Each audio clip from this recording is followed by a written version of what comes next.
The battery's been on charge overnight for this E30 and the smart charger's now saying it's fully charged. So I should just be able to put it on and it should fire up. It was a pain in the ass to take off because as I've parked so close to the wall, I had to climb on top of the engine to get to it.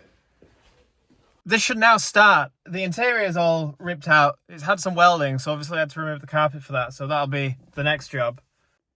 Moment of truth.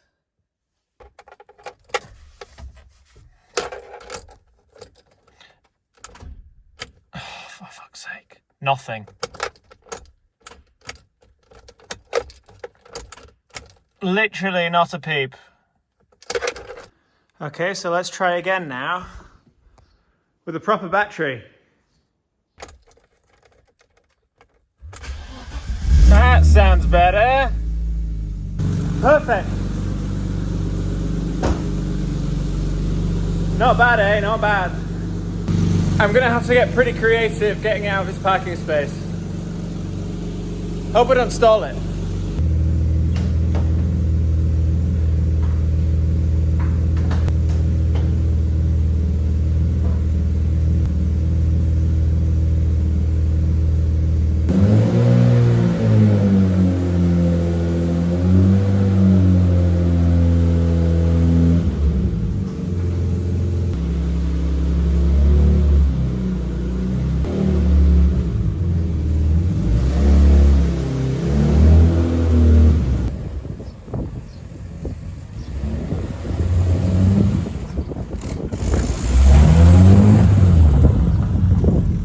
So really, it's about 4 years since I've actually driven this car. It hasn't been MOT for 4 years, it's just sat in the barn. So I'm just taking it for a quick ride out to see really what I think it'll need for an MOT. Because I remember it never quite ran right.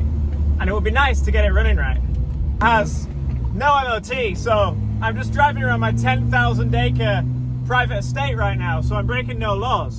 But it really does drive remarkable. This is what? A 1989, what's that? 35 years old. And the steering feels great, the handling feels great, everything feels tight and new. It's actually really refreshing to jump in this after driving the old E46. This does have less than half the miles though. This thing's just clocked over 95,000. I think in 7.5 years I've had it, I've maybe only put 800, 900 miles on it. Right now the temperature gauge isn't working and also the revometer isn't working. And I'd quite like to have them working. There's an old car, it could be overheating and I'd have no idea. And the other thing is, if I accelerate quickly, it wants to stall. So the engine must be dragging in air after the air intake sensor. All the air pipes, I presume, are original. So it would make sense that one of them has a hole in. After driving it, and I appreciate this really wobbly camera, I don't really think it's going to take that much to get through an MOT. Last MOT it had 2 advisories, a binding brake and a leaking power steering pipe. And feels good. We're driving in a straight line and we're stopping in a straight line. So I've pulled the car back into the garage now and can now assess what's wrong with it and what we're going to fix first. It does sound a bit tappy. It sounds a bit like an old diesel. It's common in these that the tappets need constant adjustment under the rocker cover. The rocker cover's leaking oil anyway, so we need to take that off. But first, I think we're going to investigate where the air's coming into the air system. So basically, the theory is we're going to block the air intake and then introduce smoke into the system, and we'll be able to see whereabouts it's sort of leaking, because the smoke will leak out and it's not meant to leak.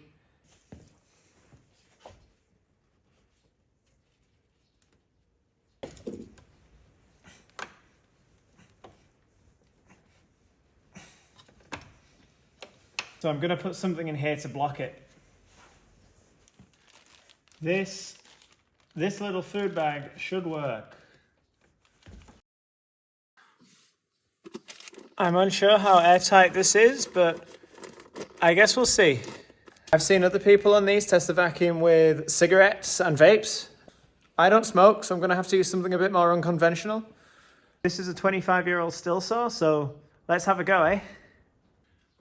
We're going to connect in here on the other side, as this is much easier. So now I'm going to connect this intake pipe to this hose pipe. You know, I'm sort of expecting this to be the best seal on the whole car. All being well, the smoke created from the still saw should show us where our intake leaks are.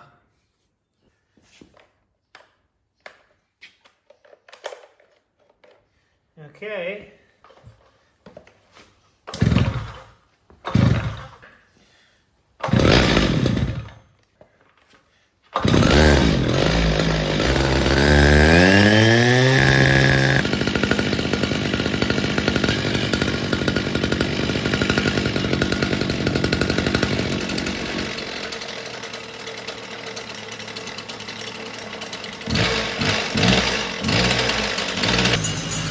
Fucking hell. This is some real redneck shit. So I can see smoke here. Jesus, look at that. I can see smoke everywhere, to be honest. Where's that coming from? I thought it'd be a lot more clear.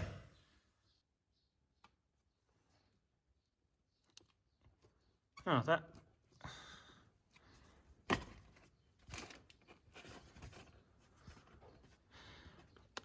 Well, there's one leak. So I've put this tube back on. It's now all sealed up at the back. I can no longer put my finger in there. However, when I've redone the smoke test, there is basically smoke coming out of everywhere, especially underneath the intake manifold where the injectors are. Unfortunately, I think this proves the injector seals have gone. I think it's coming through the splines of the throttle body where, you know, where the flap is controlled from. The best course of action is just to replace all of the seals. Surely it can't be that big of a job. It looks like it comes apart quite easily. It's really not a bad thing that we are going to have to change the seals because it's leaking so much coolant from the top of the throttle body anyway. The interior is now back in. I didn't really film much of it because it's a really boring, tedious job that just takes ages and there isn't really anything interesting about it in my opinion. It took two of us to do it. I got my dad to help because it's really awkward by itself. The carpet's really heavy. I've put all the airbags back on and put all the tubes back together. I don't want to start replacing all the seals this close to the MOT because I'm not going to do it in time. But one other thing we really have to rectify before the MOT is the exhaust is blowing quite badly. I'm not really sure if you can hear it on the camera. Let's have a look.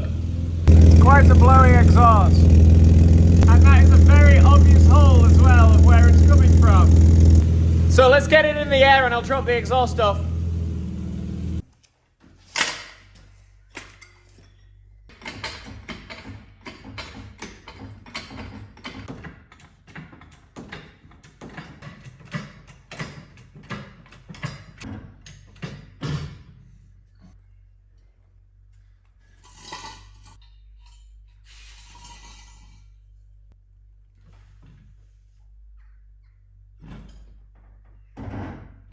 So now it's in the air on the axle stands, we can have a better look. So this is the first silencer. Got the other one back there. That one doesn't look terrible. But anyway, this one. Yeah, like, oh, I can fit my finger in there. That's not ideal. I think that's where most of the noise is coming from. But, you know, like all the way around it doesn't really look too good. Obviously, the UK to Alaska trip's quite expensive, so ideally I don't really want to pay to put a new exhaust on. So I'm hoping my friend can weld it up. So it bolts onto the manifold just up there next to the steering knuckle. Unfortunately, in terms of camera angles, this is really difficult to film. But it basically goes like this.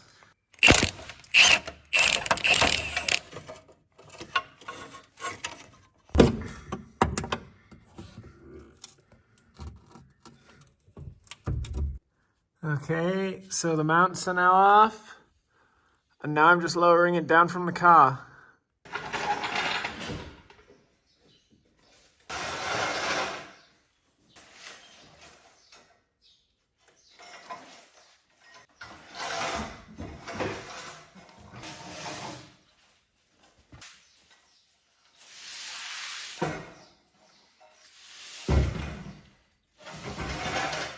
Removing all the rubber mounts was the worst part, which I wouldn't have thought that would have been the case, but it's off. That was really tedious, actually. Now the exhaust is on its way to the welders. Hopefully it stays on top of the van. They're really long. I don't really have any other way to transport it. But anyway, now, while we wait for that to get done, let's get on with the tappets.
Voila.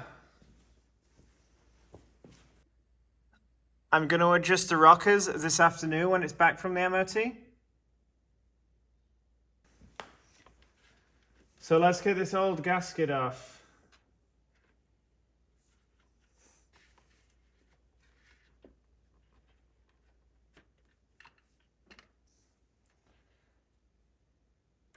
So now I just need to clean off all the edge of where the rocker cover sits and clean off all these stains so it gets a nice seal.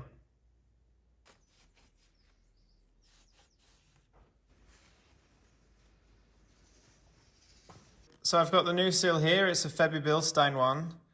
I think they're the OEM manufacturer. They're pretty weird seals, to be honest. They're not rubber. It's like an asbestos, but obviously this can't be asbestos, the new one.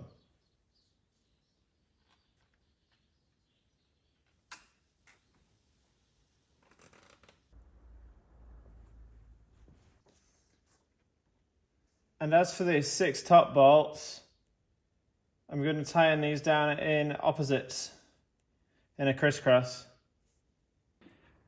The exhaust is back! So this is a repair it had last year, and now it's all been bodged up around here to hopefully get it through this MOT. I really don't want to put a bodged exhaust back on because, let's be honest, that exhaust is fucked.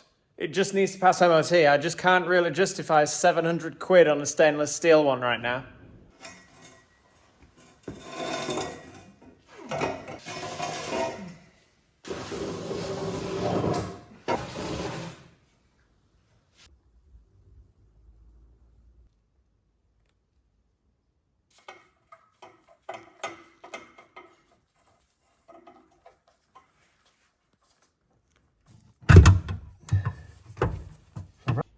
So one last thing is the battery.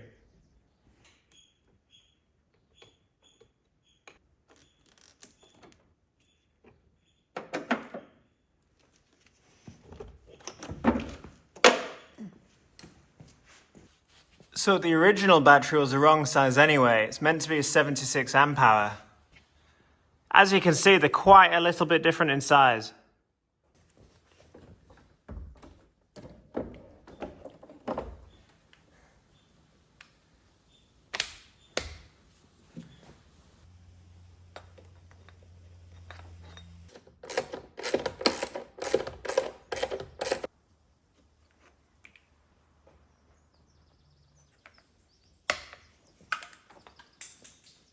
Okay.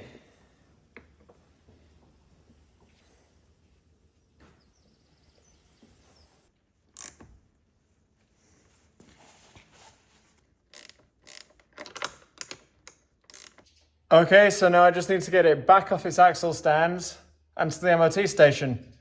So we'll do the tappets later when it's back from MOT.